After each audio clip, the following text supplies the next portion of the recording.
నంద్యాల జిల్లా కలెక్టర్ కార్యాలయాన్ని మొక్కజొన్న రైతులు ముట్టడించారు. నంద్యాలలో సిపిఐ ఏపీ రైతు సంఘం నాయకుల ఆధ్వర్యంలో మొక్కజొన్న రైతులు ఆందోళన చేశారు.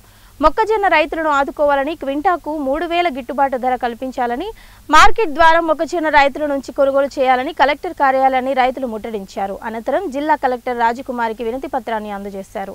ఈ కార్యక్రమంలో సిపిఐ జిల్లా ప్రధాన కార్యదర్శి రంగానాయుడు, జిల్లా సహాయ కార్యదర్శి బాబా ఫక్రుద్దీన్, ఏపీ రైతు సంఘం జిల్లా నాయకులు నరసింహులు తదితరులు పాల్గొన్నారు. ఆ నడి రోడ్లో రైతులు పండుకుంటా ఉంటే వాళ్ళ కన్నీళ్లు మా ఆవేశ రూపంలో కలెక్టర్ గారికి చెప్పాం తప్ప వేరే ఉద్దేశం కాదు. కలెక్టర్ గారు ఈరోజు సాయంత్రానికి మేము ఖచ్చితంగా నివేదికలు తెచ్చుకొని ఆ నివేదికల్లో రైతులకు న్యాయం చేస్తామని చెప్తా ఉంది. ఈ రోజు ఈ జిల్లాలో ఉన్నటువంటి నిన్ననే ఎమ్మెల్యే గౌర్ చరిత గారు మీరు గడివేముల మండలం అదే చూసొచ్చారు.